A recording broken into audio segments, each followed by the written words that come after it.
The year is 1932. The sun, a pale, indifferent disk in the sky, casts long shadows over city streets. But these aren't the vibrant, bustling avenues of prosperity you might recall. No.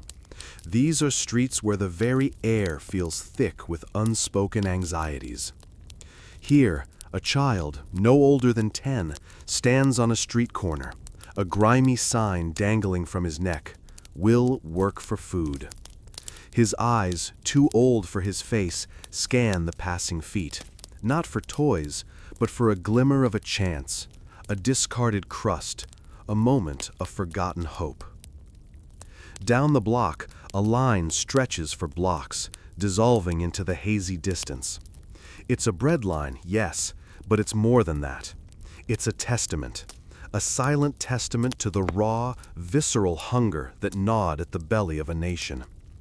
These are not just statistics. These are fathers and mothers, their hands, once calloused from honest labor, now clenched in impotent despair. Their faces, etched with weariness, speak a language of loss far deeper than words. They once built factories, tilled fertile fields, balanced ledgers, taught classrooms. Now, they waited for a bowl of thin soup, a slice of stale bread. And then the landscapes of despair, the Hoovervilles, not just names on a map, but sprawling monuments to the shattered American dream.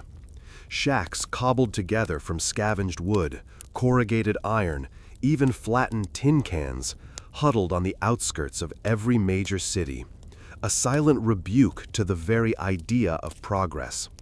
Here, families lived by ingenuity and grim determination, under skies that felt heavier, darker than any storm cloud. But the city was not alone in its torment. Far from the urban sprawl, across the vast heartland, the very earth rebelled. A merciless, relentless wind carried away not just topsoil, but livelihoods, dreams, and the future itself. The Dust Bowl was more than an ecological disaster. It was a slow, choking death for communities, a migration of biblical proportions. As families packed their meager belongings into overloaded jalopies, chasing the phantom of opportunity towards a promised land that often proved as harsh as the one they'd left behind. This, then, is the Great Depression. Not merely a chapter in a history book, but a gaping wound in the fabric of the 20th century. A decade-long cataclysm that gripped the world, born from a complex, almost sinister interplay of forces. It was a perfect storm, brewing silently beneath the gilded surface of the so-called Roaring Twenties. How did such a vibrant, optimistic nation, indeed a world, tumble so swiftly and so catastrophically from the heights of speculation to the depths of destitution? We will delve into the seemingly paradoxical prosperity that masked fatal flaws, explore the thunderclap of the 1929 stock market crash, and dissect the intricate web of underlying causes, the structural weaknesses, and the critical policy failures that amplified the downturn into a global catastrophe. We will witness its raw, devastating impact on the American soul, from the breadlines to the Dust Bowl. We will trace its insidious spread across continents, affecting nations from Germany to Japan, and examine the varied, often desperate responses of world leaders. We'll weigh the early, limited attempts at relief under President Herbert Hoover, and then witness the transformative, audacious, and sometimes controversial New Deal revolution under Franklin Delano Roosevelt, a series of radical experiments that fundamentally reshaped the role of government and the very nature of American society. Beyond the policies and the economics, we will bring to life the everyday existence of those who lived through it, their struggles, their resilience, and the subtle, profound ways the Depression etched itself onto the national psyche. We'll explore how art, culture, and media reflected and helped a nation cope with its deepest despair, And finally, we will confront the enduring legacy of this monumental period, dissecting its critics, celebrating its achievements, and understanding how it laid the groundwork for modern economic thought and the global order that emerged from its ashes. This is not just a story of economic numbers, but of human endurance, of shattered dreams and newfound solidarity, of a nation brought to its knees only to rise again, forever changed. This is the story of the Great Depression, and it begins, perhaps surprisingly, with the carefree melodies of the Roaring Twenties. Before the silence of the breadlines, before the dust choked the sky, there was a symphony, a loud, exuberant, seemingly endless symphony of prosperity. This was the Roaring Twenties, a decade that danced to the beat of jazz, shimmered with the sparkle of flapper dresses, and hummed with the relentless churn of new machinery. America, it seemed, was on an unstoppable ascent, a nation bathed in the golden glow of innovation and boundless optimism. Factories, once geared for wartime production, now churn out a dazzling array of consumer goods. The automobile, once a luxury, became a symbol of freedom, its assembly lines a marvel of efficiency, spitting out Model Ts and Model As at a pace unthinkable just a generation before. Radios, gleaming wooden boxes, brought the world into living rooms, broadcasting everything from presidential addresses to the latest Charleston tunes. Refrigerators hummed, vacuum cleaners whirred, and washing machines spun, promising a life of ease and leisure. It was the dawn of mass consumption, fueled by the seductive allure of advertising and the newfound accessibility of consumer credit. Buy now, pay later became the mantra of a nation eager to embrace the future, to own a piece of the American dream, even if it was on installment. The stock market, a glittering mirage of effortless wealth, beckoned to everyone, from seasoned financiers to the shoeshine boy investing his meager tips. The ticker tape, a relentless waterfall of numbers, seemed to climb ever higher, promising endless riches with every tick. Confidence, a fragile butterfly, fluttered everywhere, convincing people that the good times would never end. The skyline of cities like New York bristled with ambitious new skyscrapers, reaching ever higher, a testament to unbridled ambition and seemingly limitless capital. Even the speakeasies, hidden behind unassuming doors, buzzed with a defiant energy, a celebration of life lived on the edge of new freedoms. But beneath this glittering surface, a different, more discordant tune was playing. The prosperity, for all its dazzling display, was not equally shared. While industrialists and financiers amassed colossal fortunes, the wages of many ordinary workers stagnated. The gap between the rich and the poor widened, creating a precarious imbalance. Imagine a grand feast where some tables groaned under the weight of abundance, piled high with roast meats and exotic fruits, while others, just out of sight, held only meager scraps, their occupants watching with growing resentment. This uneven distribution of wealth meant that the purchasing power of the majority simply couldn't keep pace with the explosion of industrial output. Eventually, the market for all those shining new cars and appliances would begin to saturate, not because people didn't want them, but because they simply couldn't afford them. This created an oversupply, a fundamental disconnect between what was produced and what ordinary people could buy. And then there was the silent, deepening crisis in the nation's heartland. While cities boomed with industrial fervor, American agriculture was in a relentless, agonizing decline.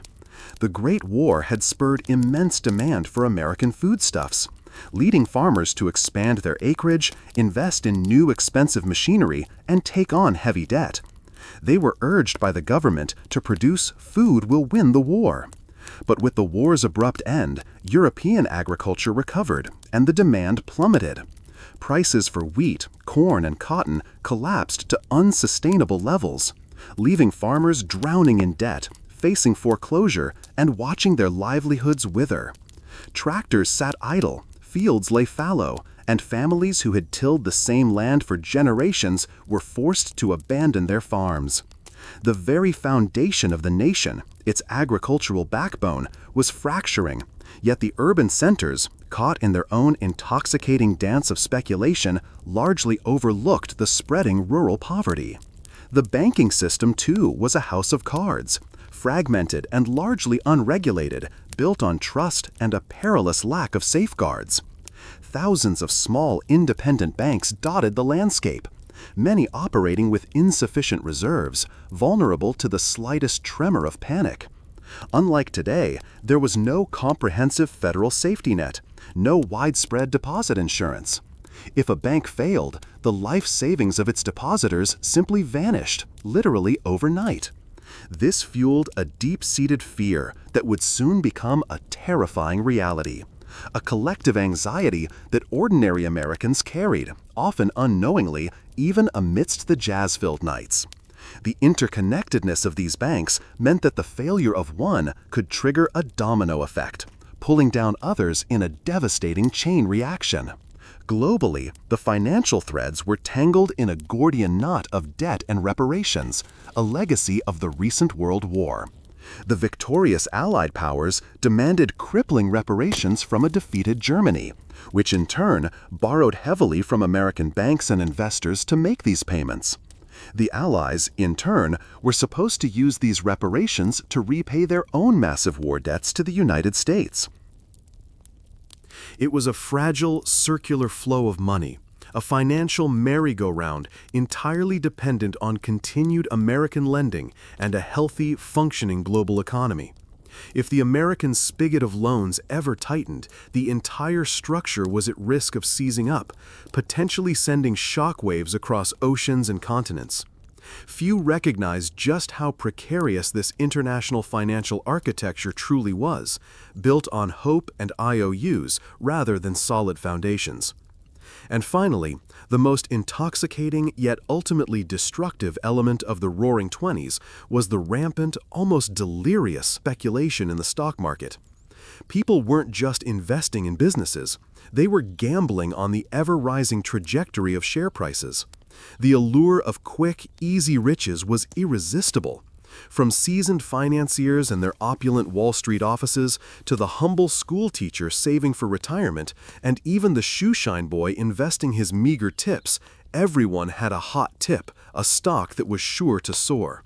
The dizzying ascent was fueled by buying on margin, where investors borrowed up to 90% of the stock's value, believing that prices would only ever go up, allowing them to sell at a profit, repay their loans, and keep a tidy sum.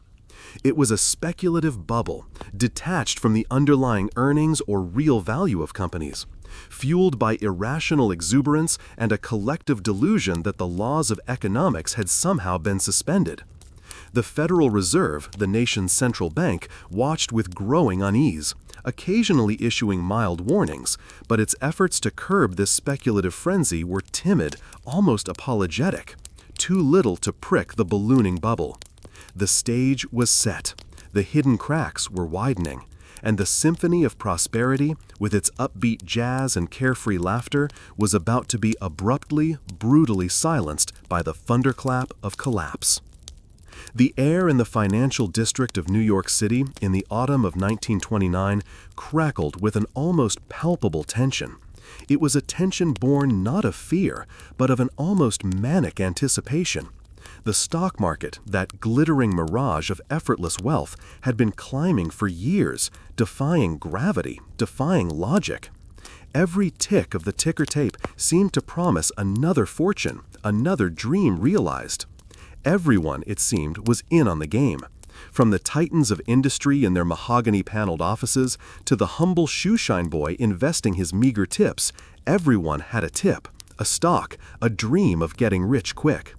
People borrowed against their homes, their life savings, even their future earnings to buy more shares, believing that the upward trajectory was eternal. The phrase "buying on margin" became a household term, a seemingly magical lever that allowed ordinary citizens to control vast sums of wealth with only a fraction of their own money. It was a dizzying ascent, fueled by irrational exuberance and a collective delusion that the laws of economics had somehow been suspended. Wall Street brokers, once seen as cautious professionals, were now glorified touts, urging clients to buy more, always more. The very atmosphere was electric with the promise of endless riches. Then came the first tremor, a whisper in the wind that quickly escalated into a gale. On Thursday, October 24, 1929, a day that would forever be etched into the annals of financial history as Black Thursday, the market began to buckle. The relentless upward march faltered, then stumbled. Large blocks of shares were dumped onto the market, causing prices to dip sharply. Panic, a cold, creeping dread, began to replace the feverish optimism. Brokers, their faces ashen, watched in horror as the ticker tape, once a symbol of endless riches, now spat out a relentless stream of plummeting numbers, falling behind by hours as the volume of transactions overwhelmed the system. Attempts by leading bankers, including the heads of Chase National Bank and J.P. Morgan, to pool resources and buy up shares, a desperate measure to stem the tide and project an image of confidence, offered only a brief, illusory reprieve. For a moment, the market seemed to stabilize, but the underlying fear had been unleashed. The market closed in a state of stunned disbelief, but the worst was yet to come. The cracks had appeared, and the confidence that had fueled the bubble was rapidly eroding. The air in the financial district of New York City in the autumn of 1929 crackled with an almost palpable tension. It was a tension born not of fear, but of an almost manic anticipation. The stock market, that glittering mirage of effortless wealth, had been climbing for years, defying gravity, defying logic. Every tick of the ticker tape seemed to promise another fortune, another dream realized. Everyone, it seemed, was in on the game. From the titans of industry in their mahogany-paneled offices to the humble shoeshine boy investing his meager tips, everyone had a tip, a stock, a dream of getting rich quick. People borrowed against their homes, their life savings, even their future earnings, to buy more shares, believing that the upward trajectory was eternal. The phrase buying on margin became a household term, a seemingly magical lever that allowed ordinary citizens to control vast sums of wealth with only a fraction of their own money. It was a dizzying ascent, fueled by irrational exuberance and a collective delusion that the laws of economics had somehow been suspended. Wall Street brokers, once seen as cautious professionals, were now glorified touts, urging clients to buy more, always more. The very atmosphere was electric with the promise of endless riches. Then came the first tremor, a whisper in the wind that quickly escalated into a gale. On Thursday, October 24, 1929, a day that would forever be etched into the annals of financial history as Black Thursday, the market began to buckle. The relentless upward march faltered, then stumbled. Large blocks of shares were dumped onto the market, causing prices to dip sharply. Panic, a cold, creeping dread, began to replace the feverish optimism. Brokers, their faces ashen, watched in horror as the ticker tape, once a symbol of endless riches, now spat out a relentless stream of plummeting numbers, falling behind by hours as the volume of transactions overwhelmed the system. Attempts by leading bankers, including the heads of Chase National Bank and J.P. Morgan, to pool resources and buy up shares, a desperate measure to stem the tide and project an image of confidence, offered only a brief, illusory reprieve. For a moment, the market seemed to stabilize, but the underlying fear had been unleashed. The market closed in a state of stunned disbelief, but the worst was yet to come.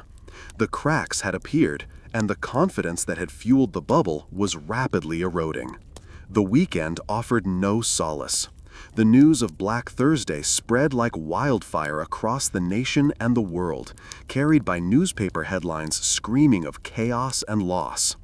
Millions of Americans who had poured their life savings into the market, often with borrowed money, felt a knot of dread tighten in their stomachs. Dinners were silent, Sleep was restless. The illusion of effortless wealth was shattering, replaced by a growing sense of dread and vulnerability. The speculative fever had broken. Then the true catastrophe struck with a brutal, unsparing force. On Tuesday, October 29, 1929, forever known as Black Tuesday, the dam burst. The selling was no longer just a torrent, it was an absolute deluge. Investors, desperate to cut their losses, dumped shares onto the market at any price, often with no buyers to be found. The chaos on the trading floor of the New York Stock Exchange was beyond description. Shouts, cries, ringing bells, and the frantic scramble of brokers attempting to execute orders created a deafening roar of desperation.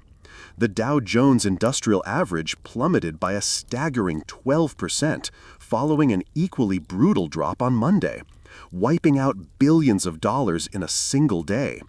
In just 2 days, the market lost a quarter of its value, a staggering sum that exceeded the total cost of World War I.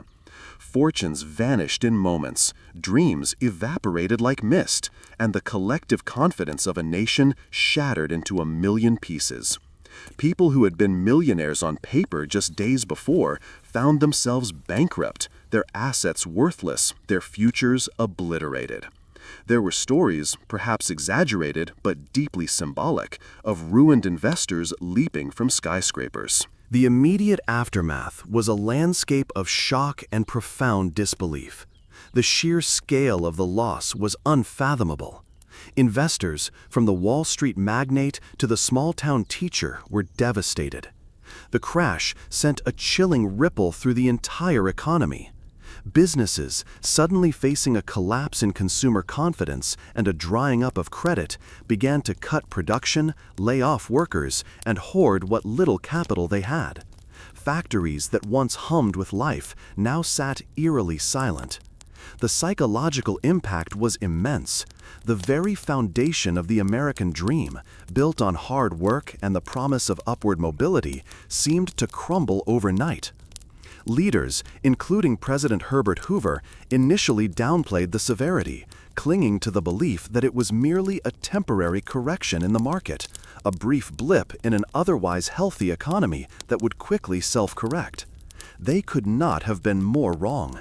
The spark had ignited a fire, and the Roaring Twenties, with all their carefree abandon and unchecked optimism, were about to give way to a decade of profound, agonizing silence. The world was about to learn that when the stock market sneezes, the global economy can catch a cold. This spark ignited a fire that raged across the nation, fueled by deeper, more insidious forces that had been at work, amplifying the initial shock into a full-blown economic cataclysm. These were the hidden cracks in the foundation, the structural flaws that transformed a sharp recession into a decade-long nightmare, a complex interplay of systemic vulnerabilities and policy missteps. One of the most devastating amplifiers was the relentless contraction of credit and the money supply. Imagine a nation's economic lifeblood, flowing through countless veins and arteries, suddenly beginning to clot and dry up, starving the economy of its very oxygen. This is precisely what happened.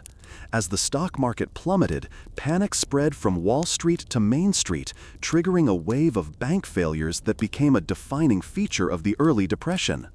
People, terrified of losing their life savings, which were entirely unprotected in that era, rushed to withdraw their money, forming long, desperate lines outside bank doors.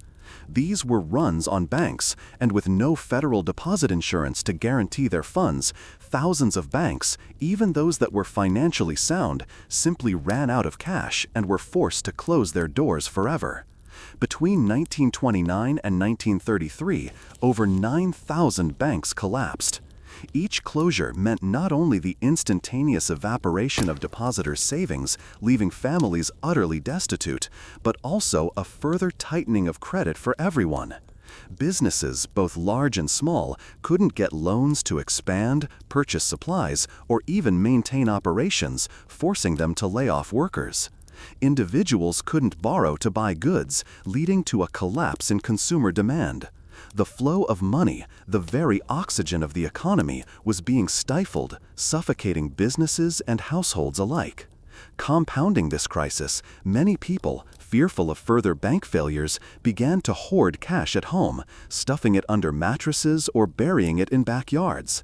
This removed even more money from circulation, exacerbating the deflationary spiral. The Federal Reserve, the nation's central bank, which should have acted as a lender of last resort, a steady hand guiding the economy through the storm, instead pursued policies that tragically worsened the situation.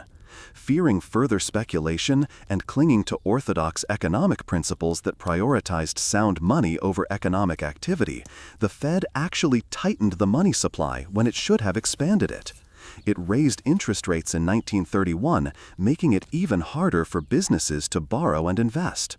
It allowed thousands of banks to fail, believing that such failures would purge the weak from the system, rather than recognizing that each failure was a profound blow to the entire financial structure, eroding confidence and deepening the crisis with every shuttered door.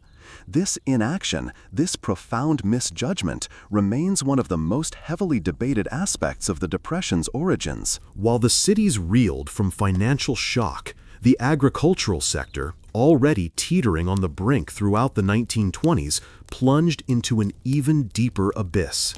The agricultural collapse became a relentless, agonizing reality that predated and intensified the broader Depression. Prices for staple crops like wheat, corn, and cotton continued their freefall, often dropping so low that it cost farmers more to harvest their crops than they could sell them for. Imagine a farmer watching his life's work, his fields, become worthless, his efforts rewarded with ruin. Foreclosures soared as farmers, unable to make their mortgage payments, lost the land their families had worked for generations. This was not just an economic loss, it was a profound cultural and spiritual devastation for millions of rural Americans, ripping apart the social fabric of countless communities. Adding to this agricultural tragedy was an ecological disaster of epic proportions, the Dust Bowl. Years of unsustainable farming practices, where deep plowing removed native grasses that held the soil, coupled with a prolonged, severe drought that began in 1930, turned the fertile topsoil of the Great Plains into a fine, powdery dust. Massive dust storms, chillingly known as black blizzards, rolled across the landscape, sometimes hundreds of miles wide, darkening the skies for days, burying homes, suffocating livestock, and stripping the land bare. Imagine living in a world where the very air you breathed was a gritty, suffocating reminder of your ruined livelihood, where your own furniture was covered in a layer of fine red dust, and you could feel the earth leaving your property on the wind. This environmental catastrophe forced hundreds of thousands of desperate farmers and their families, often called Okies regardless of their state of origin, to abandon their homes and embark on a desperate, often humiliating migration westward along Route 66, seeking work and a new life in California, only to find fierce competition and prejudice. The crisis was not confined to America's borders. It swiftly became a global trade collapse, a grim testament to the interconnectedness of the modern world. In a misguided attempt to protect American industries and jobs, President Hoover signed the Smoot-Hawley Tariff Act in 1930, raising tariffs on over 20,000 imported goods to unprecedented levels. The intention was to encourage Americans to buy domestically and shield American workers, but the effect was disastrous. Other nations, facing their own economic woes, quickly retaliated with their own punitive tariffs, creating a vicious cycle of protectionism that choked off international trade. Global trade plummeted by over 60% between 1929 and 1934. Imagine a world where every nation pulls up its drawbridge, refusing to trade with its neighbors, each believing it protects itself, but only succeeding in starving the global economy.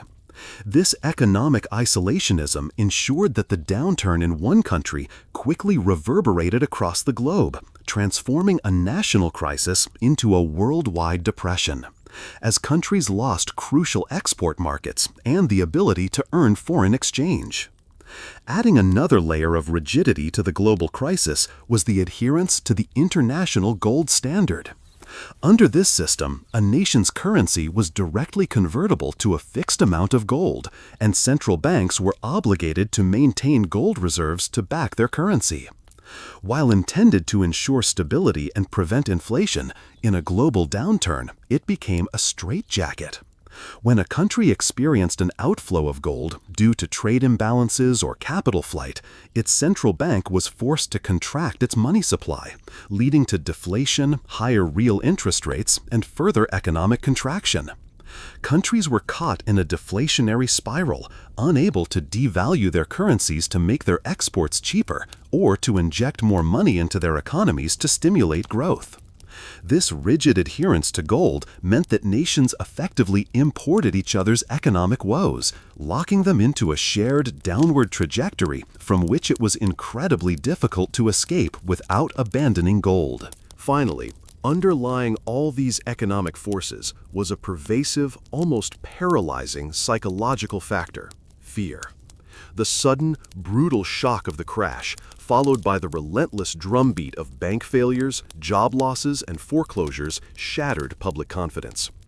Businesses hesitated to invest, consumers delayed purchases, and individuals hoarded their meager savings, taking money out of circulation.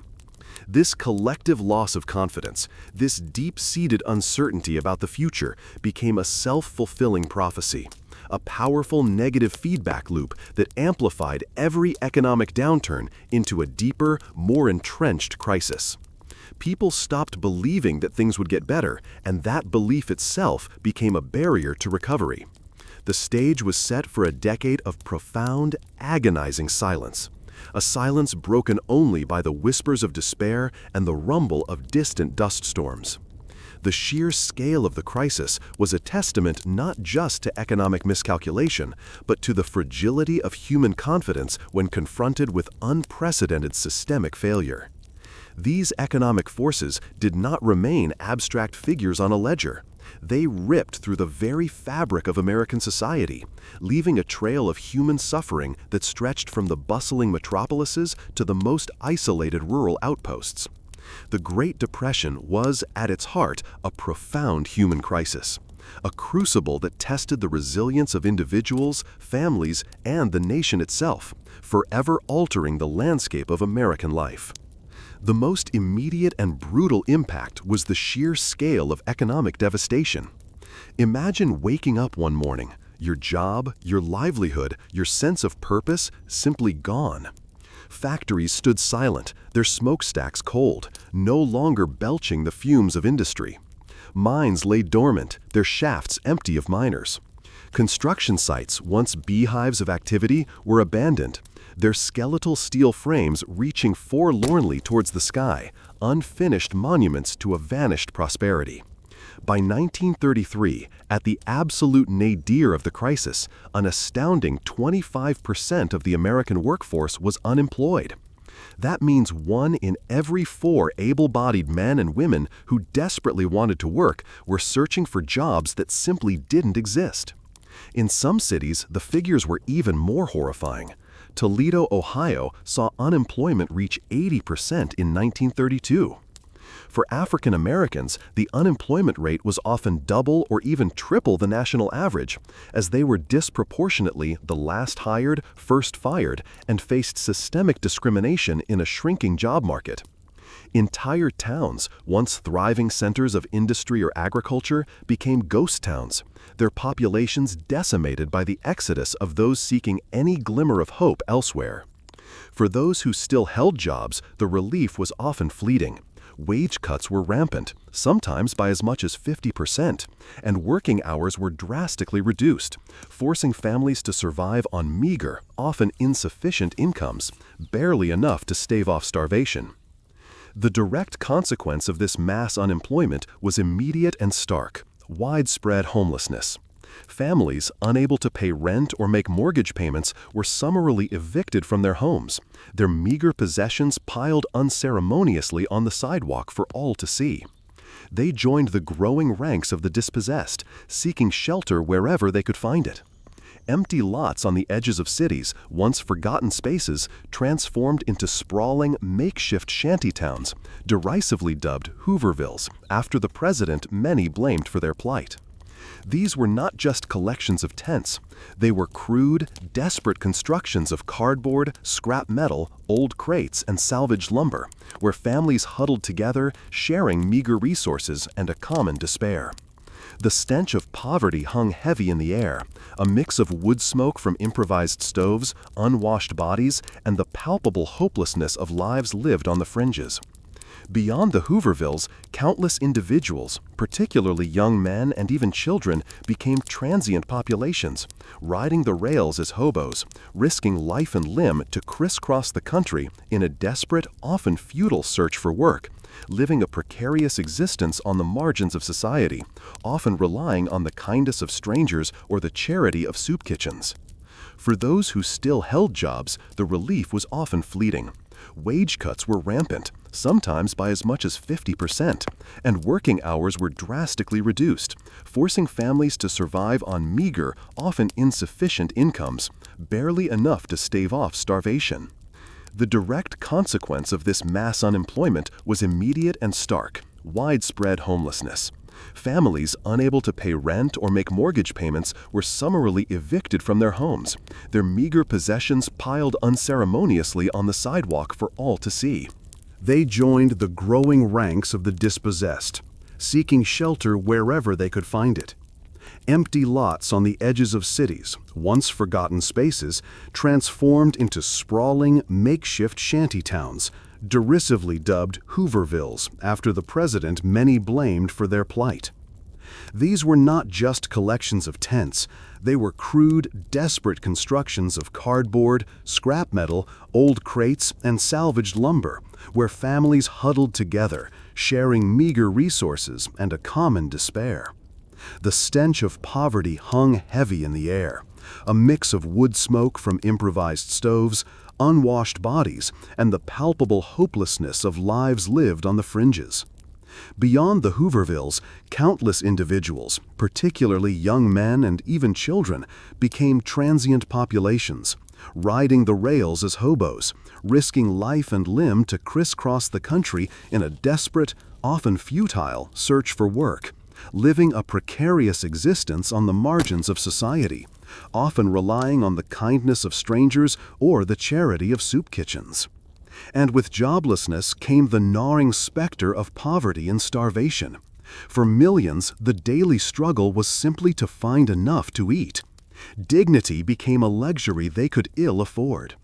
Soup kitchens run by charities and overwhelmed local governments became grim lifelines, serving thin, watery meals, often just a bowl of soup and a slice of bread, to endless lines of gaunt, hungry faces. Breadlines, stretching for blocks around city corners, were a common sight, a stark visual representation of a nation brought to its knees. Their very existence a silent indictment of the broken economic system. Children suffered disproportionately from malnutrition, their bodies stunted, their minds dulled by constant hunger. Diseases like pellagra, once rare, reappeared with tragic frequency as diets became deficient and access to medical care became a luxury few could afford. Minor illnesses could quickly become fatal, a cruel reminder of the fragility of life without a safety net, a stark contrast to the medical advancements of the era. The dignity of honest work, a cornerstone of the American ethos, was stripped away, replaced by the humiliation of charity and the constant ache of an empty stomach. The very social fabric began to unravel under the immense strain. The intense economic pressure placed unprecedented stress on families. Fathers, traditionally the undisputed breadwinners and pillars of the household, often experienced deep shame and despair at their inability to provide. This emotional devastation sometimes led to increased rates of desertion, as men, feeling like failures, simply disappeared, hoping their families might have a better chance without their burden. Marriage rates plummeted, and birth rates declined sharply, as young couples postponed starting families in an uncertain world, fearing they couldn't adequately support children. Children, particularly teenagers, sometimes left home, not out of rebellion, but out of a desperate desire to lessen the financial burden on their parents, joining the ranks of the road kids. The traditional roles in families often shifted, with women taking on new responsibilities, finding ingenious ways to earn money through odd jobs, taking in laundry, sewing, or selling baked goods. They became the unsung heroes who held many families together through sheer will and ingenuity. The psychological toll was immense. A pervasive sense of shame, despair, and a profound loss of dignity settled over the nation. Mental health issues soared, and the long-term effects of this trauma would indelibly shape a generation, instilling a deep-seated frugality, a fear of debt, and a cautious outlook on life that would persist for decades, the so-called depression mentality. In the face of such widespread suffering, social unrest and radical movements began to stir. The capitalist system, once seen as the infallible engine of American prosperity, was now widely perceived as broken, unfair, and uncaring. Frustration boiled over into protests, sometimes violent. The Bonus Army incident in 1932, where thousands of World War I veterans, desperate and unemployed, marched on Washington, D.C., demanding immediate payment of their service bonuses, originally scheduled for 1945, became a grim symbol of government's perceived indifference. They set up a makeshift camp, a vast Hooverville near the Capitol. Hoover, fearing radical elements and a breakdown of order, and influenced by exaggerated reports, ordered the army to disperse them. Under the heavy-handed command of General Douglas MacArthur, troops used tear gas and bayonets, burning the veterans' shantytown to the ground. The brutal images of American soldiers attacking their own veterans, many of whom had fought for their country, shocked the nation and cemented Hoover's image as uncaring and unresponsive, further alienating him from a suffering populace. Ideologies that promised radical change, such as communism and fascism, gained a foothold, appealing to those who felt abandoned by the traditional system. Populist leaders emerged, promising simple solutions and railing against the perceived elites, tapping into a deep vein of public anger. The impact was not uniform across the nation. There were significant regional disparities that compounded the hardship. The industrial heartland, with its reliance on manufacturing, was hit particularly hard, as factories closed their doors. Cities like Detroit, Pittsburgh, and Chicago saw unemployment rates skyrocket, their once thriving industrial landscapes turning into rust belts. Yet rural areas faced their own unique and agonizing challenges. Beyond the financial collapse of agriculture, the ecological nightmare of the Dust Bowl created a distinct form of suffering. The Okies and Arkies, fleeing the parched lands of Oklahoma, Arkansas, and surrounding states, faced discrimination, hostility, and exploitation upon arrival in California, often living in squalid migrant camps, frequently harassed by local authorities. Their hopes for a new beginning were often dashed, as the promised land proved to be a cruel mirage. The already impoverished South saw its sharecroppers and tenant farmers sink deeper into destitution as cotton prices collapsed, and landowners, desperate themselves, often evicted them from the land they worked. This profound human crisis, born in America, quickly leaped across oceans, infecting economies and destabilizing societies on every continent. The intricate web of global finance, trade, and political relationships meant that the economic contagion spread with terrifying speed, transforming a national crisis into a truly global depression. In Europe, the impact was particularly devastating, amplified by the lingering scars and unresolved grievances of World War I. Germany, already burdened by crushing war reparations, payments demanded by the Allied powers that crippled its economy, and a history of hyperinflation that had decimated the savings of its middle class, was acutely vulnerable. American loans, which had been the lifeblood of its fragile post-war recovery, suddenly dried up as U.S. banks faced their own crises. As German banks struggled and industries faltered, unemployment soared, reaching millions and fueling widespread resentment. This economic chaos and the perceived weakness of the democratic Weimar Republic created a fertile breeding ground for political extremism. It was amidst this desolation that Adolf Hitler and the Nazi Party, promising order, jobs, and a return to national pride through aggressive nationalism and militarism, found a receptive audience. The economic crisis, therefore, played a direct and tragic role in setting the stage for another, even more devastating, global conflict. The suffering in Germany was not merely a side effect. It was a fundamental catalyst for the dark forces that would soon engulf the world. Britain, the once dominant global economic power, still grappling with industrial decline and high unemployment from the 1920s, found its traditional export markets shrinking dramatically as global trade contracted. The pound sterling, once the bedrock of international finance, came under immense pressure, eventually forcing Britain to abandon the gold standard in 1931, a move that, while painful in principle, offered some desperately needed flexibility in monetary policy to combat deflation. France, initially more resilient due to its larger agricultural sector and less reliance on international trade, eventually succumbed to the downturn as well. Its economy, too, faced declining exports, a contraction of credit, and rising unemployment, though its centralized government and more diversified economy allowed it to absorb the shock somewhat better than its neighbors.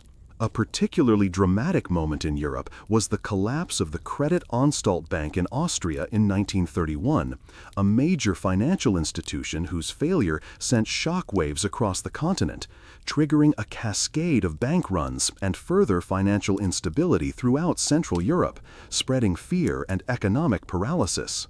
Beyond the industrial powers, the crisis rippled through Asia and Latin America, hitting nations that relied heavily on exporting raw materials and agricultural products. As demand from industrialized nations plummeted, so too did commodity prices.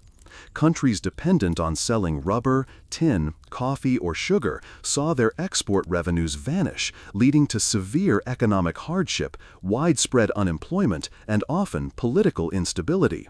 Governments fell, and nationalist sentiments intensified as people sought scapegoats and strong leaders.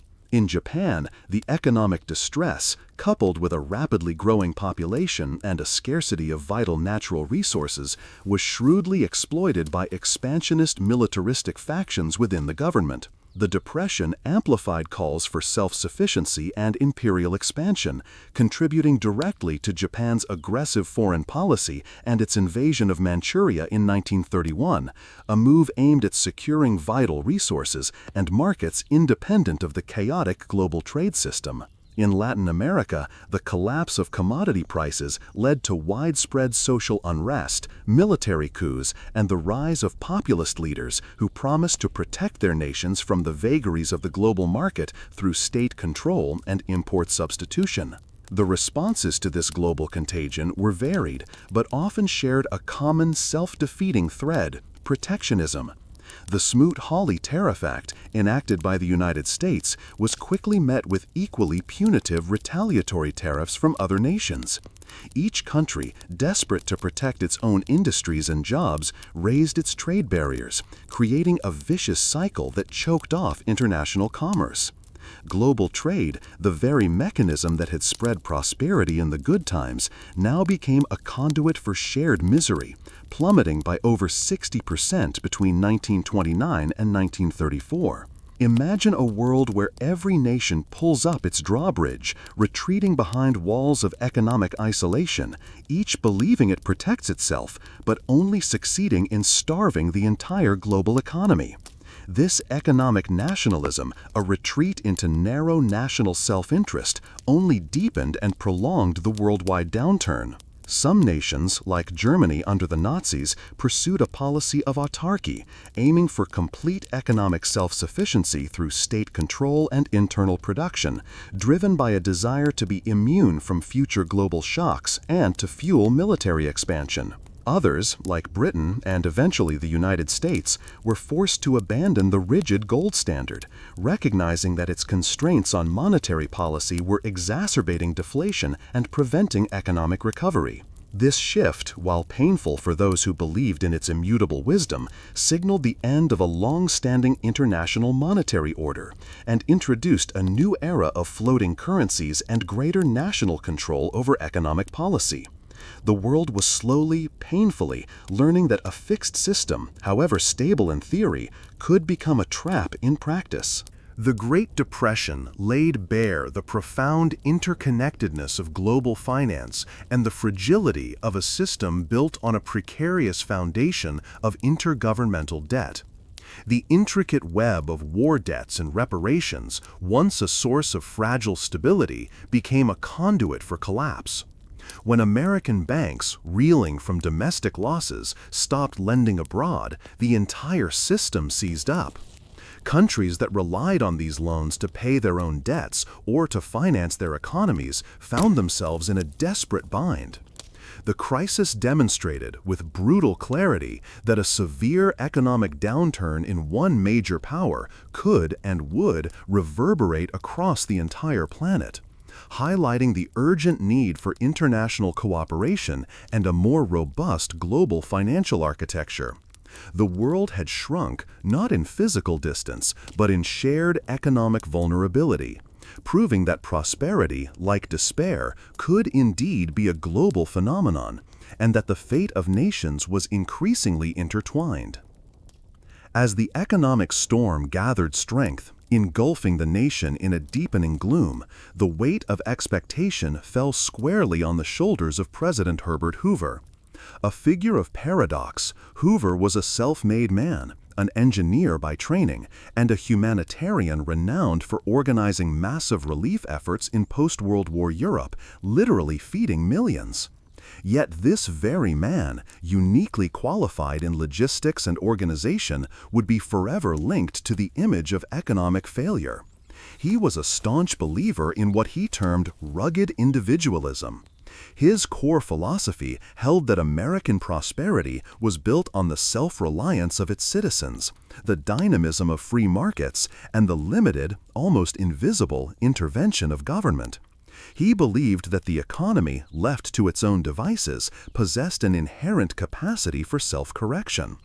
This deeply held conviction, a product of his Quaker upbringing and his personal success, would shape his initial and ultimately insufficient response to the unfolding crisis.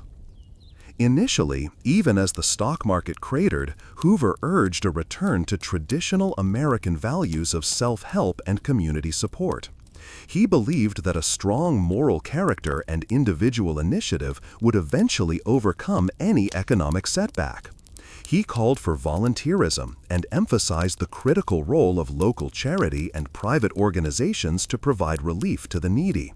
He tirelessly convened conferences with business leaders, urging them to maintain wages and employment, and with labor leaders, asking them to refrain from strikes. He believed that a calm, confident approach combined with voluntary cooperation would prevent widespread panic and allow the market to naturally rebound from what he termed a mere readjustment. He famously stated that prosperity is just around the corner, a sentiment that, while intended to inspire confidence, would later be bitterly mocked by a suffering public as the crisis deepened and the corner never seemed to appear. Despite his philosophical leanings and his public optimism, Hoover was not entirely inactive. He did initiate some early measures aimed at stimulating the economy, albeit on a scale that proved tragically inadequate to the immense, unprecedented challenge. He championed public works projects like the construction of the Boulder Dam, later proudly renamed Hoover Dam, a monumental undertaking in the desert that provided some employment and vital infrastructure development. This was indeed the largest public works project in American history up to that point. He also pushed for a moratorium on war debts from European nations, hoping to ease the international financial strain and prevent further global economic collapse, recognizing the interconnectedness of the world's economies. These actions, while significant in their own right and representing a departure from strict laissez-faire, were largely piecemeal and based on the underlying premise that the downturn was a temporary, cyclical event, not a systemic breakdown of the entire economic order. He viewed relief as a local responsibility, not a federal one. As the Depression deepened, however, and the cries for help grew louder and more desperate, Hoover began to shift, albeit reluctantly and often too slowly, towards more direct government intervention. He recognized that the scale of the crisis demanded more than voluntary efforts. Local and private charities were simply overwhelmed. In 1932, he established the Reconstruction Finance Corporation, RFC, a truly groundbreaking initiative. This was a significant departure from his earlier stance, as the RFC was empowered to provide emergency loans to struggling banks, railroads, and other large businesses. The idea was to shore up the financial system from the top down, believing that if major institutions were stabilized, the benefits would trickle down to the rest of the economy. He also signed the Federal Home Loan Bank Act, which aimed to spur home construction and provide federal funds to building and loan associations, thereby making mortgages more affordable and preventing foreclosures. These were unprecedented actions for a Republican president, reflecting a growing awareness that the crisis required a national response, even if it conflicted with his core philosophy. However, these efforts were tragically met with growing criticisms of Hoover, who was increasingly perceived as out of touch, uncaring, and ineffective. His unwavering adherence to the gold standard, which prevented the Federal Reserve from expanding the money supply and easing credit, was seen by many economists and the public as a fatal flaw. While he believed it maintained financial stability and prevented inflation, critics argued it trapped the economy in a deflationary spiral, making debts harder to repay and discouraging investment. The public, facing daily struggles for survival, found his calls for rugged individualism and his assurances of impending recovery increasingly hollow, even cruel. The shanty towns that sprang up across the nation, crude collections of despair, were sarcastically named Hoovervilles. Hoover blankets were old newspapers used to keep warm, and Hoover flags were empty pockets turned inside out, all bitter testaments to his perceived failure to act decisively. Perhaps the most enduring and damaging symbol of his administration's struggles was the Bonus Army incident in 1932. Thousands of World War I veterans, desperate and unemployed, marched on Washington, D.C., demanding immediate payment of their service bonuses, which were not due until 1945. They brought their families and set up a makeshift camp, a vast Hooverville, near the Capitol, creating a powerful and poignant image of national suffering. Hoover, fearing radical elements and a breakdown of order, and influenced by exaggerated reports, ordered the army to disperse them. Under the heavy-handed command of General Douglas MacArthur, troops used tear gas and bayonets, marching on the veterans and burning their shantytown to the ground. The brutal images of American soldiers attacking their own veterans, many of whom had fought for their country, shocked the nation and further cemented Hoover's image as uncaring, authoritarian, and utterly unresponsive to the plight of ordinary Americans, further alienating him from a suffering populace on the eve of an election. He inherited a nation on the brink, and despite his best intentions, his deep personal integrity, and a notable shift in his own beliefs about government's role, he ultimately failed to stem the tide of the Great Depression, leaving a desperate nation yearning for a new vision and a different kind of leadership. The stage was set for a dramatic, almost revolutionary shift in how America would conceive of its government and its future. The year 1932 was a watershed moment in American history, etched deeply into the national consciousness not just for its despair, but for the profound yearning for change it ignited. As the nation plunged deeper into unprecedented economic misery, its people, battered, disillusioned, and on the brink of revolt, yearned for a new voice, a fresh vision, a leader who could offer not just policies, but hope itself. That voice, resonant and confident, belonged to Franklin Delano Roosevelt, the charismatic governor of New York. Roosevelt understood with uncanny insight that the crisis was not merely economic, a problem of numbers and markets, but profoundly psychological, a crisis of confidence and spirit. His inaugural address, delivered in March 1933, became an immediate balm for a wounded nation, a moment of collective catharsis. His famous declaration, delivered with firm resolve, "The only thing we have to fear is fear itself," resonated deeply, a powerful, simple antidote to the pervasive despair that had gripped the country. He promised a new deal for the American people, a bold, experimental approach that signaled a dramatic departure from the hands-off, laissez-faire policies of the past. He pledged action, and action now. The immediate, most pressing challenge was the collapsing banking system. On the day after his inauguration, with banks across the nation shuttered or teetering on the brink, Roosevelt declared a nationwide bank holiday, temporarily closing all financial institutions. This audacious, seemingly drastic move, initially met with apprehension, was a masterstroke of psychological warfare. It paused the relentless runs on banks, stemming the panic, and gave his administration precious time to craft a solution. It signaled decisive action, and when banks reopened a few days later, backed by the Emergency Banking Act, which provided federal inspection and aid to sound banks, and Roosevelt's reassuring fireside chats over the radio, public confidence began to return. Imagine millions of Americans gathered around their radios in their humble homes, listening to the president's calm, steady voice explaining the situation, reassuring them that their money would be safe. People who had hoarded cash for fear of losing it now lined up not to withdraw, but to redeposit their money, a powerful symbolic act of trust. This swift and decisive action stabilized the financial system and laid the groundwork for future permanent reforms, like the Glass-Steagall Act 1933, which effectively separated commercial and investment banking to prevent speculative excesses, and the creation of the Federal Deposit Insurance Corporation, FDIC, guaranteeing individual bank deposits up to a certain amount. Never again, after the FDIC, would ordinary Americans lose their life savings in a bank failure. This flurry of legislative activity, initiated in the first 100 days of his presidency, a period of unprecedented governmental output, became the hallmark of the first New Deal. It was a whirlwind of experimental programs aimed squarely at relief, recovery, and reform.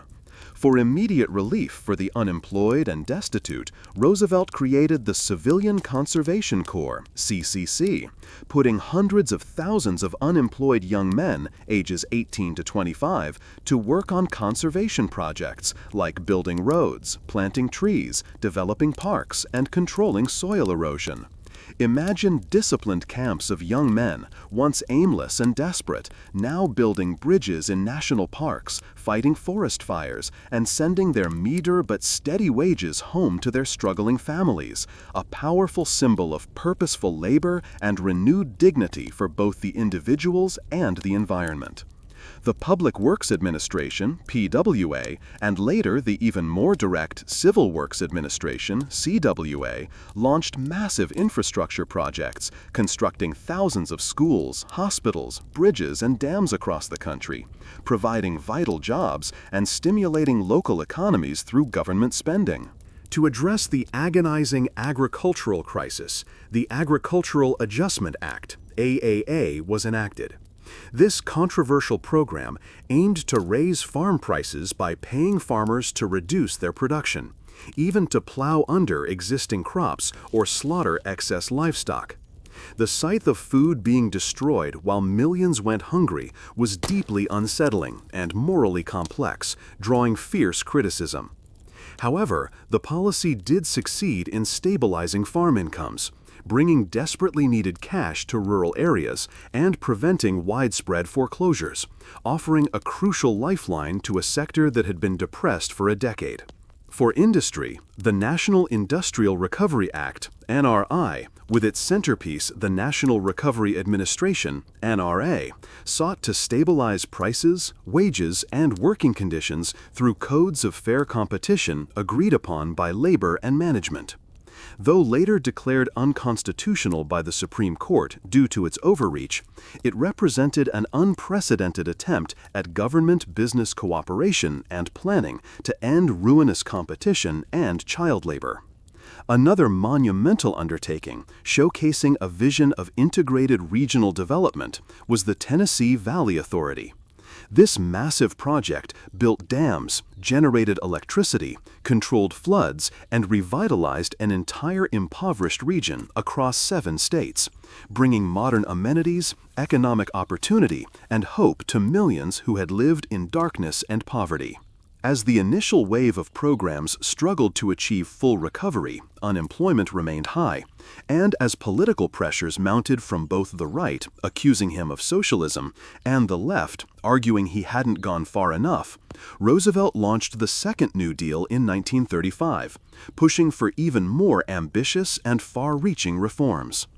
This phase represented a deeper commitment to social justice and the creation of a permanent safety net. The centerpiece of this second phase was the Works Progress Administration, WPA, which became the largest and most ambitious New Deal agency. The WPA directly employed millions of unemployed Americans on public works projects, building not just roads, bridges, and public buildings, but also parks, schools, and even to community projects. But it went further, brilliantly recognizing that the human spirit needed nourishment beyond just food and shelter. The WPA employed artists, writers, musicians, and actors, creating murals in post offices, plays performed in rural towns, and historical guides that documented local life, fostering a sense of shared culture and national identity even in times of hardship. The most enduring legacy of the Second New Deal, and arguably of the entire Depression era, was the Social Security Act of 1935. This landmark legislation created a foundational safety net for Americans, a revolutionary concept for a nation that had historically shunned government welfare. It established a national system of old age insurance, retirement benefits for workers, unemployment compensation, temporary aid for those laid off, and aid to dependent mothers and children, and the physically disabled. It was a monumental shift, marking a fundamental change in the government's responsibility for the welfare of its citizens. No longer would old age, disability, or a sudden layoff automatically mean destitution and reliance on meager charity. It was a promise, however limited initially, of a more secure future. Labor also gained unprecedented power with the National Labor Relations Act, Wagon Act, in 1935, which guaranteed workers the right to organize and bargain collectively through unions, forbidding employers from engaging in unfair labor practices. This led to a surge in union membership and significant improvements in wages, working conditions, and labor management relations, fundamentally reshaping the power balance in American industry. Finally, the Revenue Act of 1935, dubbed the wealth tax by its critics, increased taxes on the wealthy and corporations, reflecting a growing sentiment that those who had benefited most from the pre-Depression boom should bear a greater share of the burden of recovery. The philosophies and goals of the New Deal were encapsulated in the 3 R's: relief for the immediate suffering, recovery for the economy, and reform of the institutions that had contributed to the crisis. It was a pragmatic, experimental approach, often criticized for its inconsistencies, its sometimes clashing programs, and its sheer size, but always driven by a deep conviction that the government had a moral obligation to intervene when the private sector failed so catastrophically. Roosevelt's New Deal was not a neat, pre-planned blueprint, but rather a dynamic, evolving response to an unprecedented crisis, a testament to his willingness to try new things, adapt to changing circumstances, and use the full power of the federal government to alleviate suffering and restore hope. It fundamentally reshaped the relationship between the American people and their government, forging a new social contract, expanding federal power, and creating a welfare state that would define the nation for decades to come, laying the groundwork for the modern American administrative state. Beyond the grand pronouncements of presidents and the dizzying statistics of economic collapse, the Great Depression was lived, day by agonizing day, by millions of ordinary Americans. It was a period of profound personal struggle, stretching spirits and bodies to their limits, but also one that revealed astonishing depths of human resilience, ingenuity, and an enduring sense of community spirit. To truly understand the Depression, one must listen to the voices of those who endured it, to walk, however briefly, in their worn-out shoes, and to see the world through their eyes. The everyday struggles were stark, relentless, and often humiliating.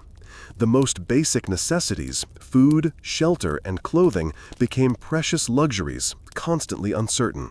Families often survived on meager, monotonous diets: beans, potatoes, cheap cuts of meat, if any, and whatever scraps could be scrounged.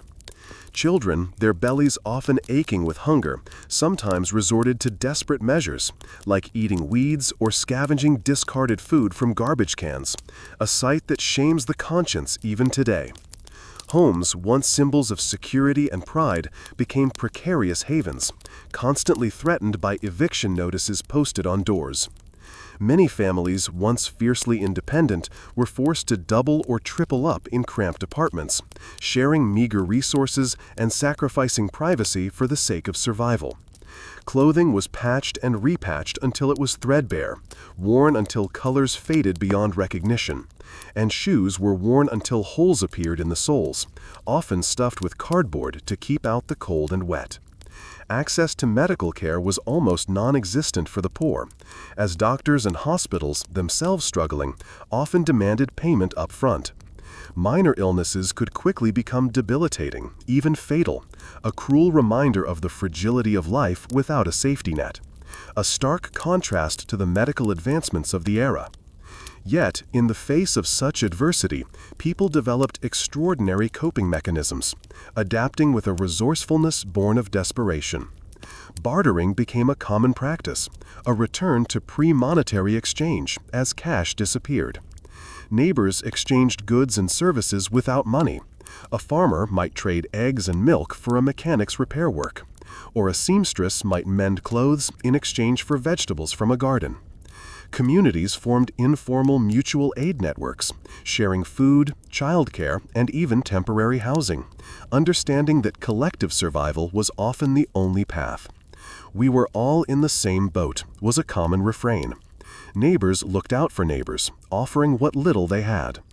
Frugality, once a virtue, became an absolute necessity, a survival instinct. Every scrap of food was used, every item repaired, every penny stretched to its absolute limit. Canning became widespread, and urban families cultivated victory gardens, even before World War II, out of necessity, in any available patch of land, turning dirt into dinner.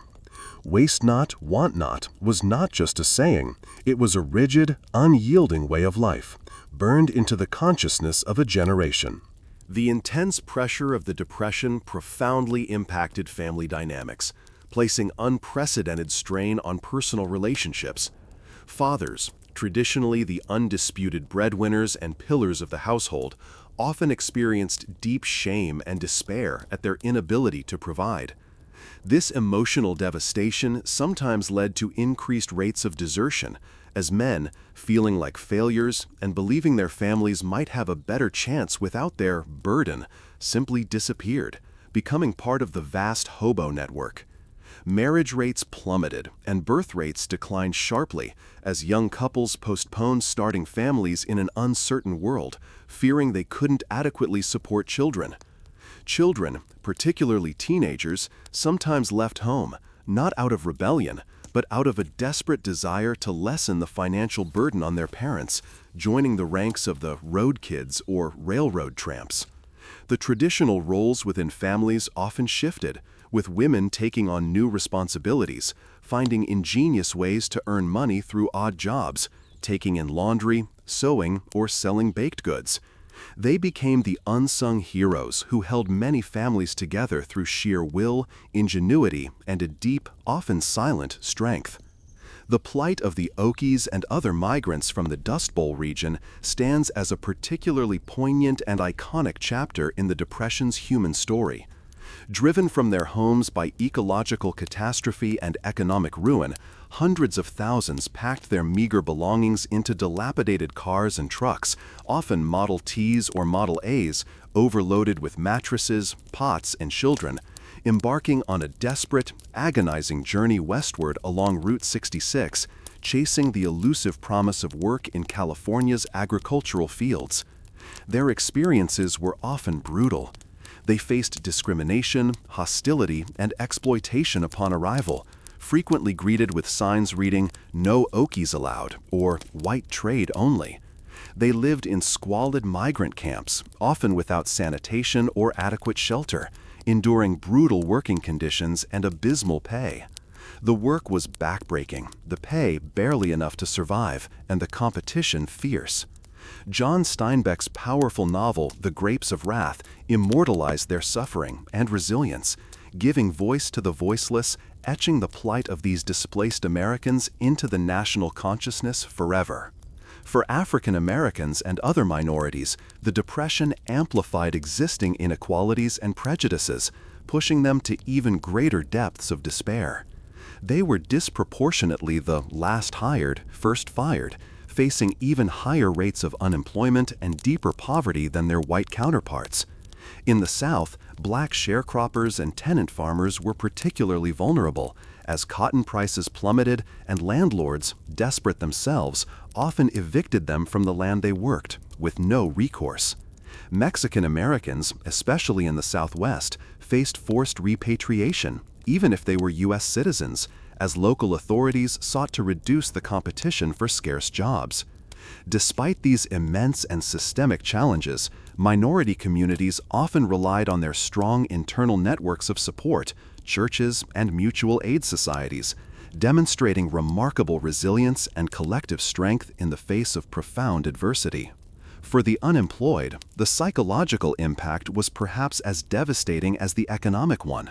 The loss of a job was not just a loss of income, it was a profound loss of dignity, purpose, and self-worth. Men, who had defined themselves by their ability to provide, felt emasculated and shamed. The endless, futile search for work, the constant rejection, the indignity of standing in lines for charity chipped away at their spirit. Many spent their days wandering the streets, sitting in parks, or joining the lines outside employment agencies, their faces etched with a quiet desperation. The simple act of working, of contributing to society, was deeply ingrained in the American identity, and its absence left a profound, aching void. Suicide rates rose, reflecting the despair that gripped many. Yet, amidst the hardship, there was a desperate need for entertainment and escapism, a way to momentarily forget the daily grind.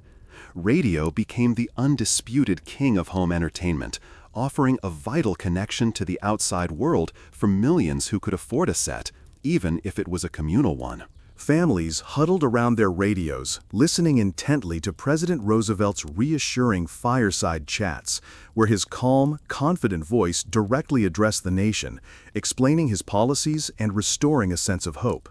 Beyond politics, radio offered thrilling serialized dramas like The Shadow, captivating comedy shows like Amos and Andy, and the latest swing music, providing a collective escape and a sense of shared national culture. News reports, often grim, were punctuated by uplifting stories and patriotic messages. The sounds of the radio became the literal soundtrack to millions of lives, a constant companion through the long, lean years, filling silent homes with imagined worlds. Movies offered a temporary magical escape from grim reality.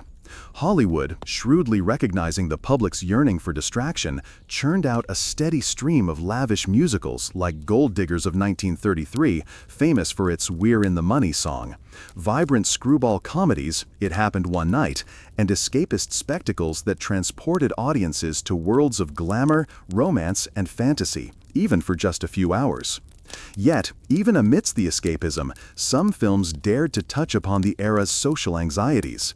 Gangster films, with their anti-heroes struggling against a corrupt system, resonated with a public disillusioned by economic failures.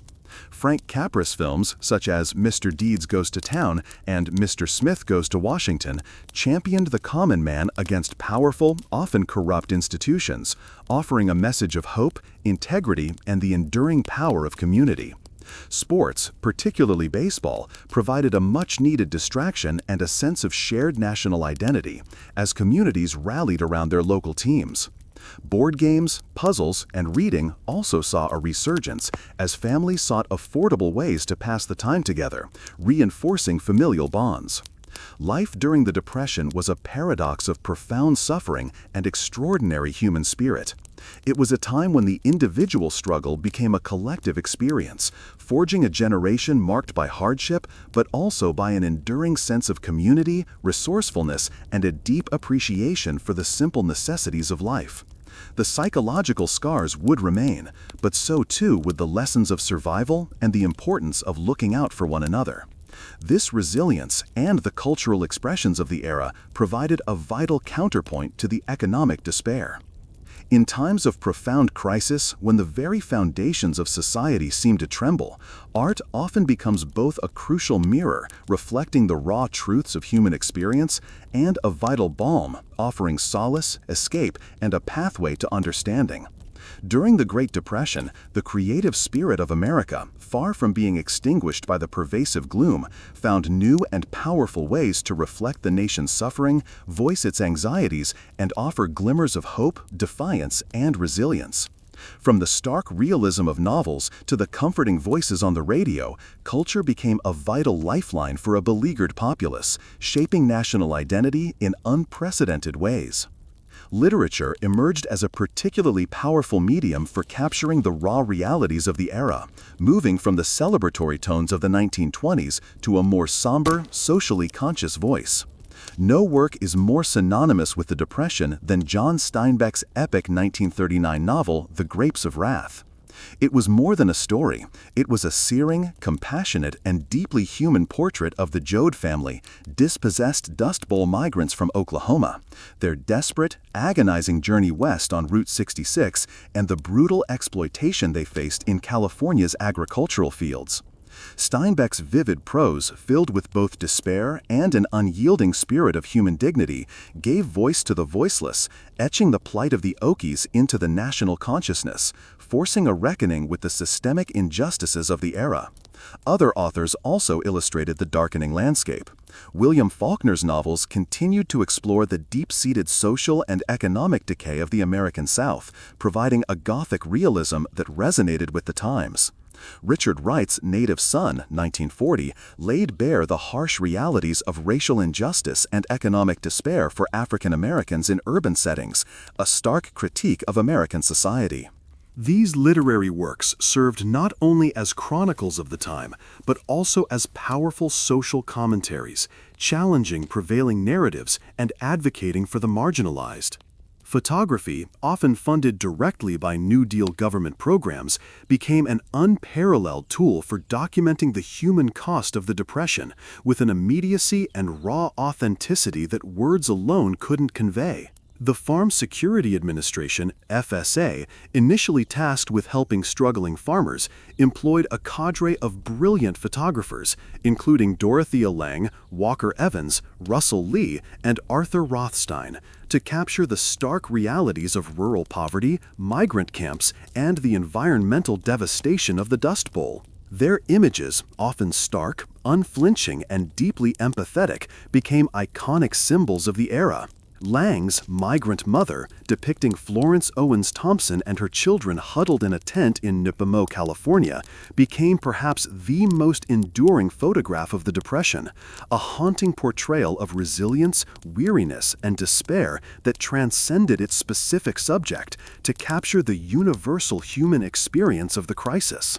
These photographs were not just art, they were powerful journalistic and sociological statements distributed widely to news outlets, bringing the suffering of forgotten Americans directly into the homes of those who might otherwise remain unaware, fostering empathy and galvanizing public support for New Deal programs. They provided visual evidence of a crisis that many had tried to ignore.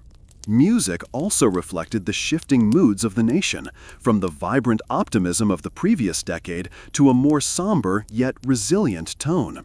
While popular songs offered escapism with their upbeat swing and jazz melodies, a more profound and often mournful strain of folk music emerged from the heartland. Artists like Woody Guthrie, a true voice of the common man, traveling the country and collecting stories, sang of the Dust Bowl, the struggles of migrant workers, and the injustices of the system. His songs, like This Land Is Your Land, Dust Bowl Refugee, and So Long It's Been Good to Know Ya, became anthems of protest, community, and resilience, capturing the spirit of a people who, despite everything, refused to be broken. The blues, with its raw themes of hardship, loss, and perseverance, continued to resonate deeply, particularly within African American communities, speaking to an everyday struggle that long predated the Depression but was now intensified. Gospel music also offered solace and hope in desperate times.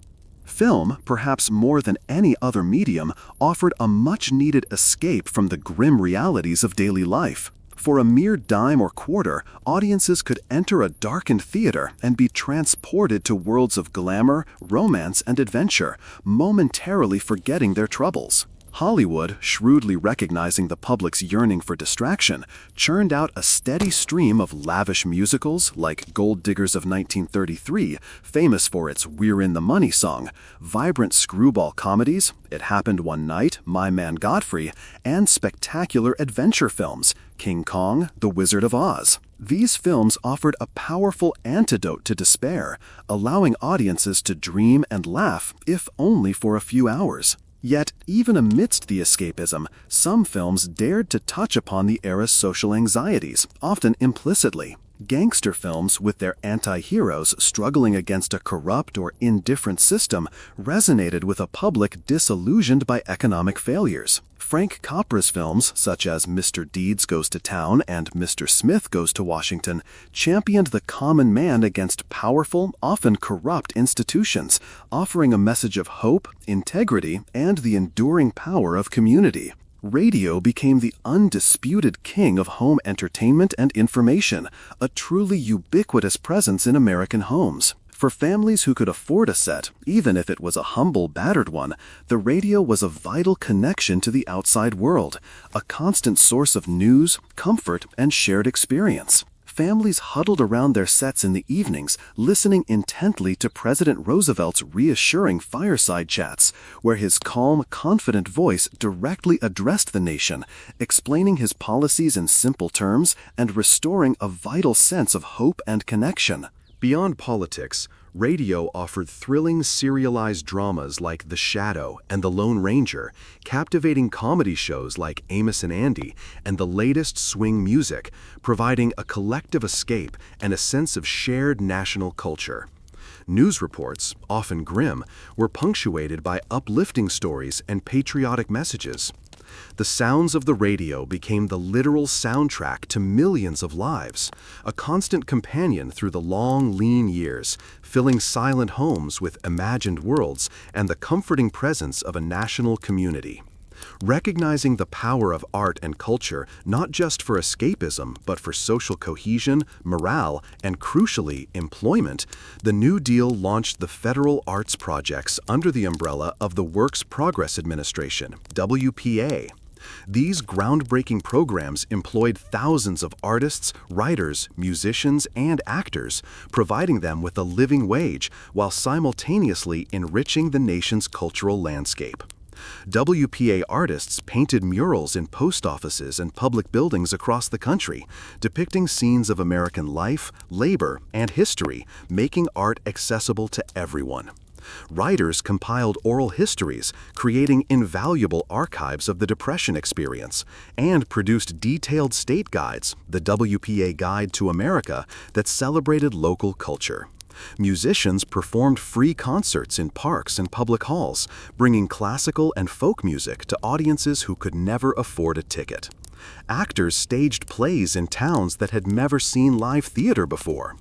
These projects not only provided desperately needed employment and dignity for artists, preventing a lost generation of creative talent, but also fostered a sense of national identity, cultural pride, and community, demonstrating that even in the darkest times, the human spirit's need for expression, connection, and beauty could not be suppressed.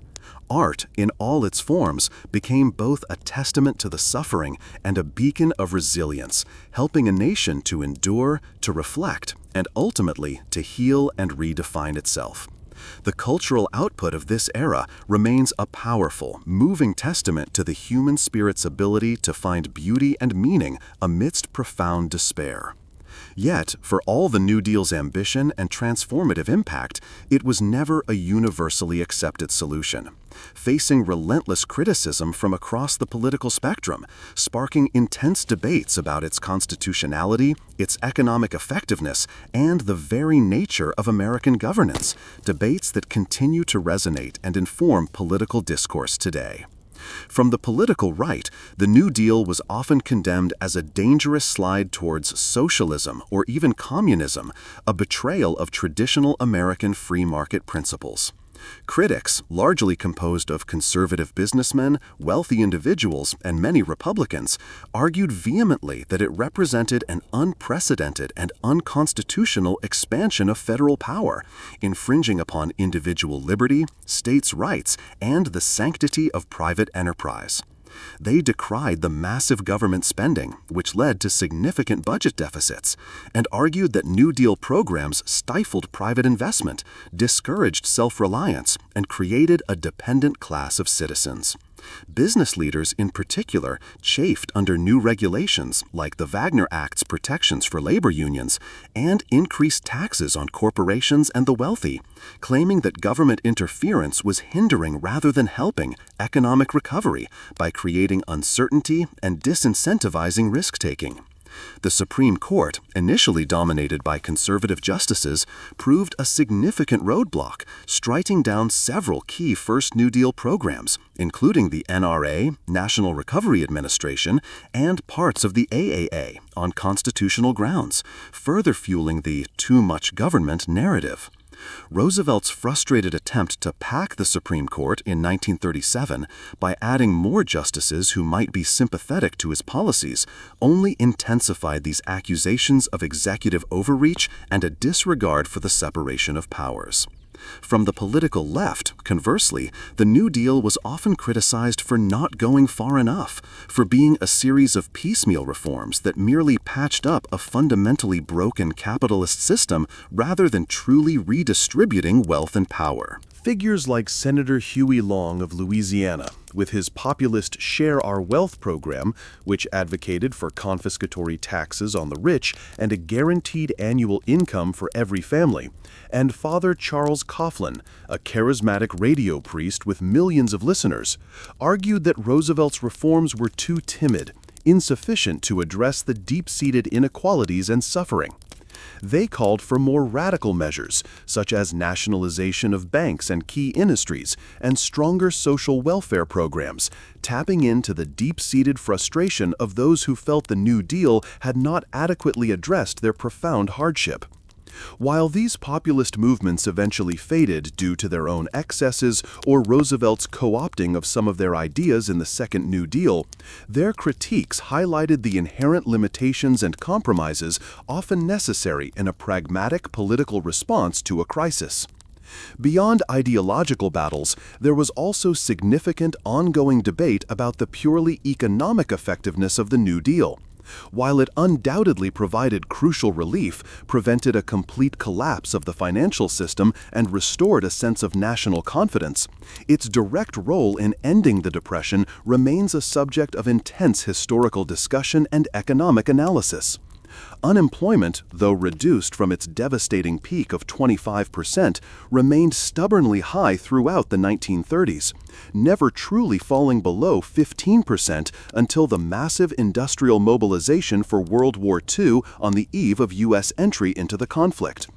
The Roosevelt recession of 1937–38, caused by a premature tightening of fiscal and monetary policy, driven by fears of inflation and balancing the budget, further fueled arguments that the New Deal was either ineffective or even counterproductive in achieving full economic recovery, demonstrating the fragility of the recovery even with substantial government intervention. Critics also contended that the New Deal's regulatory measures, increased taxes, and pro-labor stance discouraged private investment and job creation, thereby prolonging the downturn by stifling the very engine of growth in a capitalist economy. Despite these criticisms, the legacy of the New Deal is undeniably profound and enduring, fundamentally reshaping American society and the role of its government in ways that continue to define the nation. Politically, it led to an enormous and permanent expansion of government power and scope. The federal government became a far more active central player in the economy and in the daily lives of ordinary citizens, moving beyond its traditional role of simply maintaining order.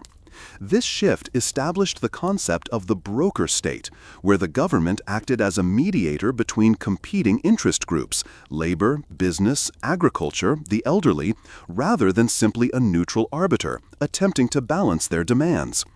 It also led to a dramatic and lasting realignment of political parties, solidifying the Democratic Party's dominance for decades as a powerful new coalition of working-class Americans, African Americans, who largely shifted their allegiance from the Republican Party, farmers, and urban dwellers rallied behind Roosevelt's vision of active governance and social welfare.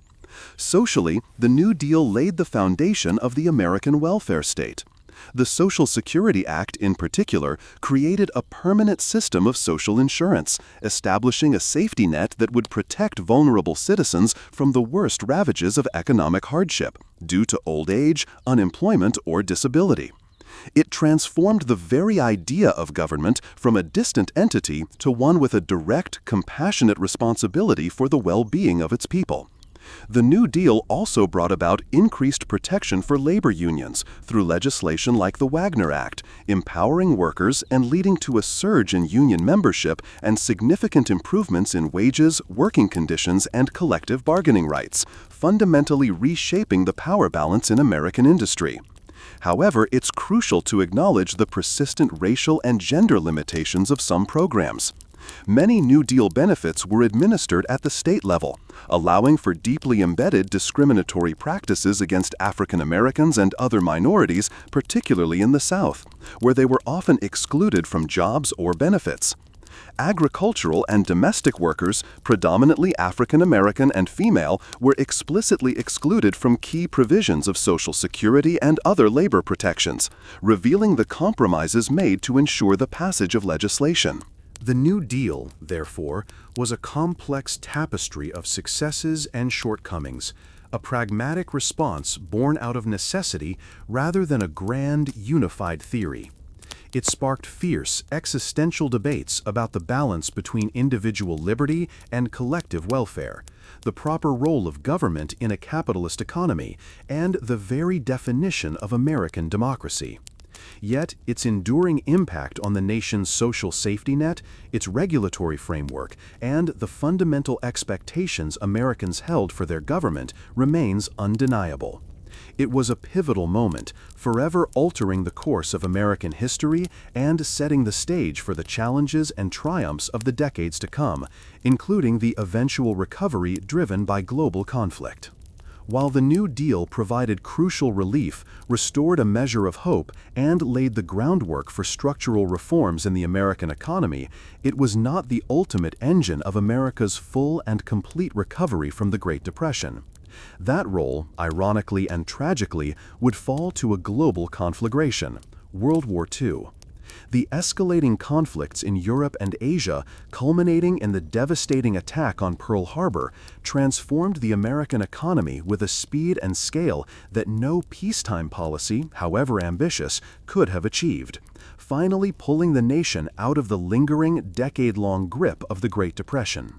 The transition from a struggling high unemployment economy to a full-throttle rearmament and war economy was swift, profound, and utterly dramatic. As the United States began to prepare for potential involvement in the looming global conflict, and especially after its entry in December 1941, the federal government initiated massive, unprecedented spending on military production.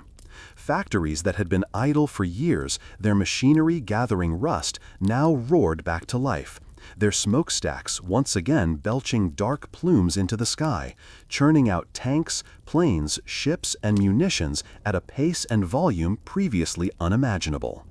The demand for war materials was insatiable, consuming raw resources and requiring an immense workforce. This surge in production created millions of new jobs, almost overnight. Unemployment, which had stubbornly hovered around 15% even in the late 1930s despite New Deal efforts, plummeted dramatically. By 1944, at the height of wartime production, it had fallen to a mere 1.2%, a level virtually unimaginable just a few years prior, representing the full employment of the nation's labor force.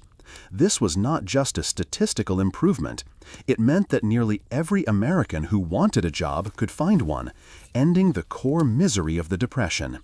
Men and women, young and old, streamed into factories, shipyards, and military bases, contributing to a colossal industrial mobilization effort that redefined the American workforce.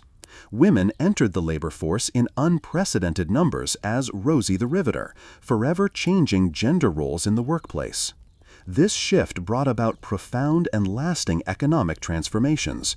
The immense government contracts for war materials spurred unheard-of innovation and efficiency, pushing American industry to new heights of productivity and technological advancement. Factories adopted new assembly line techniques, and technological breakthroughs initially developed for military purposes like radar, synthetic rubber, and penicillin would later find widespread civilian applications, laying the groundwork for post-war consumer booms. The war also solidified the government's role in coordinating and directing the economy, a far cry from the limited role envisioned in the 1920s. Agencies like the War Production Board directed industries, allocated crucial raw resources, and managed labor, demonstrating the immense power of centralized planning and government-industry cooperation in times of national crisis.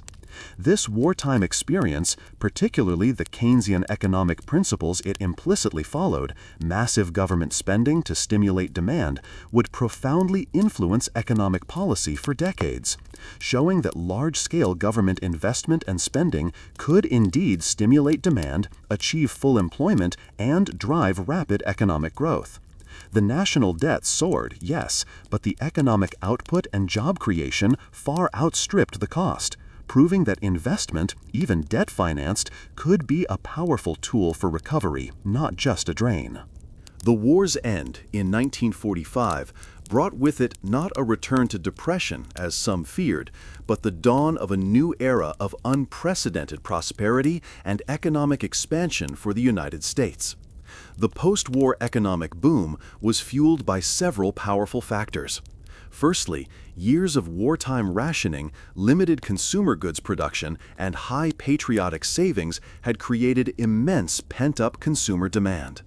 Americans, flush with wartime savings and eager to embrace a return to normalcy and the pleasures of civilian life, rushed to buy cars, build new homes, acquire appliances, and indulge in all the goods they had longed for during the lean years of the Depression and the austere years of the war. Secondly, the GI Bill, Servicemen's Readjustment Act of 1944, a landmark piece of legislation, provided returning veterans with a comprehensive package of benefits, including educational opportunities, job training, unemployment compensation, and, crucially, low-interest mortgages. This fueled a massive expansion of the middle class, spurred a suburban housing boom, and invested in human capital, creating a skilled workforce. This investment in veterans further stimulated the economy by boosting consumer spending and home ownership. Moreover, the United States emerged from the war as the undisputed global economic superpower. Its industrial capacity was not only intact but vastly expanded, undamaged by the war, while much of Europe and Asia lay in ruins. The US dollar, backed by the largest gold reserves, became the world's reserve currency under the Bretton Woods system established in 1944, and American goods and services were in high demand globally. Through initiatives like the Marshall Plan, the U.S. played a crucial role in rebuilding war-torn European economies, which in turn created new, stable markets for American products, further solidifying its economic dominance. The Great Depression, a decade of profound suffering and domestic introspection, had inadvertently prepared the nation for a new era of global leadership and economic dominance, demonstrating how even the darkest periods can lead to unforeseen transformations and lay the groundwork for future prosperity on a global scale. The scars remained, but the nation had, against all odds, rediscovered its dynamism and its capacity for collective action. These transformative years, while born of conflict, set the stage for decades of American economic leadership and a new global order. The Great Depression, a crucible of unparalleled suffering and profound transformation, left an indelible mark on economic thought, government policy, and the collective memory of nations. Its lessons, forged in the brutal fires of despair and hard-won recovery, continue to inform debates and shape responses to economic challenges even today, serving as both a cautionary tale and a blueprint for intervention. One of the most profound lessons for economic policy was the undeniable importance of counter-cyclical fiscal and monetary policy. The Depression starkly revealed the dangers of a government that remained passive in the face of a collapsing economy. The orthodox belief that markets, left to their own devices, would spontaneously self-correct proved tragically inadequate.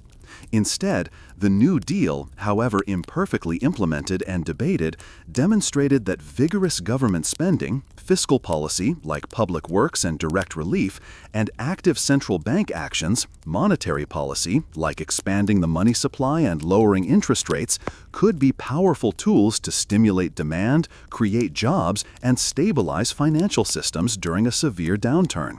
The era taught policymakers that during a recession, governments should inject money into the economy to boost demand, not withdraw it by cutting spending, and that central banks should expand the money supply, not contract it, to ease credit and encourage investment.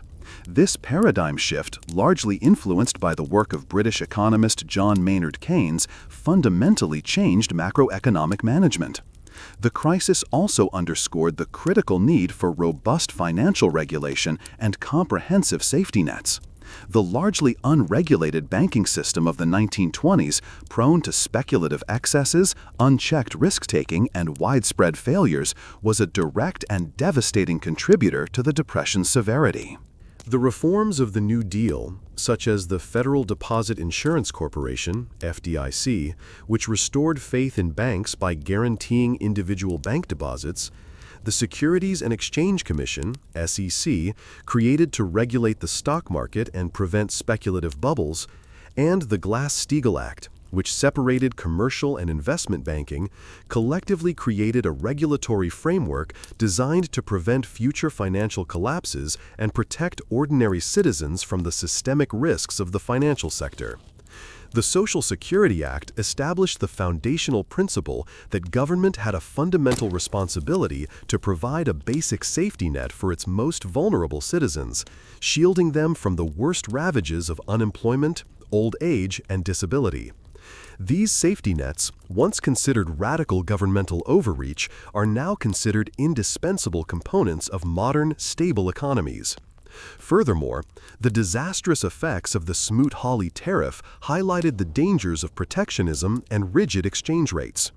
The retreat into economic nationalism, with each country raising its trade barriers, only deepened the global crisis, demonstrating that in an increasingly interconnected world, attempting to isolate oneself through trade wars harms everyone. The eventual abandonment of the gold standard by major powers, while forced by necessity rather than choice, illustrated the paramount importance of monetary policy flexibility in responding effectively to severe economic shocks. It showed that a fixed exchange rate, while offering perceived stability, could become a trap during a deflationary spiral. Beyond policy, the Depression offered profound lessons for society itself, shaping a generation and indeed the very character of the nation. It revealed the extraordinary resilience and ingenuity that ordinary people possessed in the face of overwhelming adversity. Despite unimaginable hardship and systemic failures, communities often pulled together, demonstrating ingenuity, mutual aid, and an unwavering spirit of cooperation. It underscored the profound importance of social safety nets, not just as economic tools, but as moral imperatives, ensuring that no citizen would ever again be left entirely to the mercy of capricious market forces.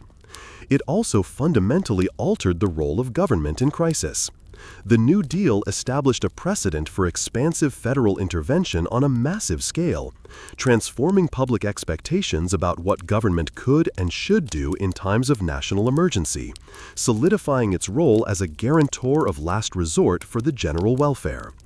The echoes of the Great Depression resonate powerfully in modern parallels and ongoing debates.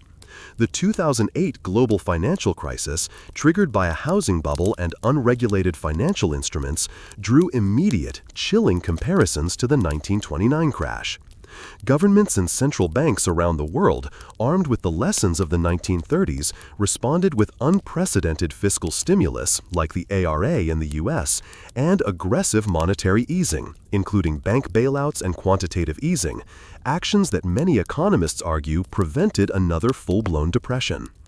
Debates about income inequality, a significant contributing factor in the 1920s, continue to be central to contemporary economic discussions, with increasing concern about wealth concentration. The perennial role of stimulus and regulation versus market freedom remains a contentious issue in political and economic discourse, with ongoing arguments about the appropriate balance between free markets and necessary government oversight. And the increasing global interdependence of economies, made painfully evident in the rapid spread of the 2008 crisis and more recent global supply chain disruptions and pandemics, reinforces the Depression's crucial lesson that economic health is a shared global responsibility, requiring international cooperation and coordinated action.